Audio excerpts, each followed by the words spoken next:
Rabies. What is that? A word that seems unfamiliar and foreign to most of the people.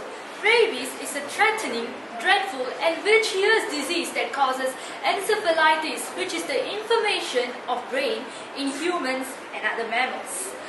A very good morning to the honorable judges, respected timekeeper, my fellow competitors and audience.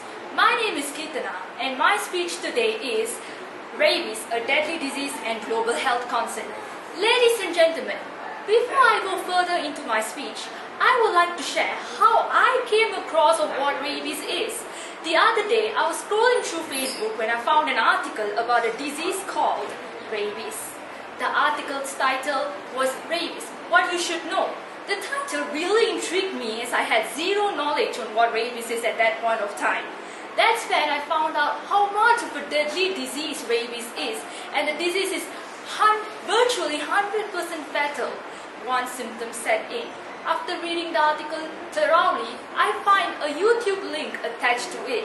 My curiosity got the best of me as I clicked the video and watched it.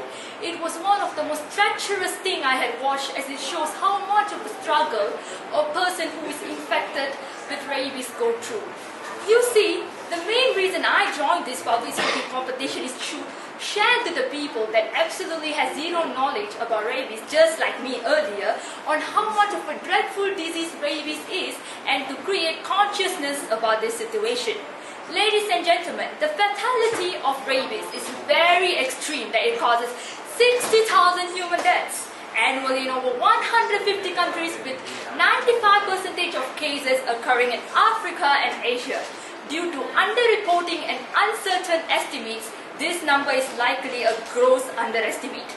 Did you know the burden of this disease is disproportionately borne by rural poor population, with approximately half of cases attributable to children under 15 years of age.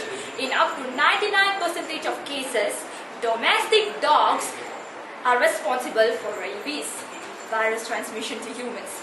Yet, rabies can affect both domestic and wild animals too.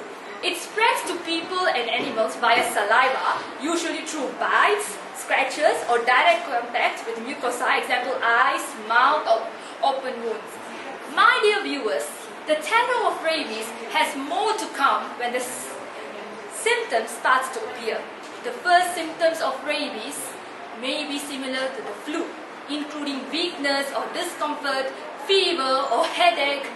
There also may be discomfort, prickling or an itching sensation at the site of the bite. These symptoms may last for days. These symptoms then progress to cerebral dysfunction, anxiety, confusion and agitation. As the disease progresses, the person may experience delirium, abnormal behavior, hallucination, hydrophobia, which is the fear of water, and insomnia. Dear audience, please remember that once symptoms appear, the result is virtually always death, regardless of treatment. Dear listeners, regardless of what the problem is, there will always be ways to prevent it, and the same goes for rabies. The rabies can be prevented with the administering of a vaccine. The vaccine, post-exposure prophylaxis, PEP, is given to the people who has been exposed to the rabies. In Malaysia, you may get this vaccine under consultation of a healthcare department. Ladies and gentlemen, I hope my speech today evoked an awareness that engages communities and empowers people to save themselves by seeking the care they need.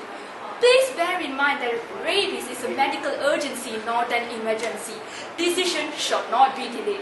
Let's all together prevent ourselves and each other against rabies. Another innocent soul shouldn't die so gruesomely. Thank you.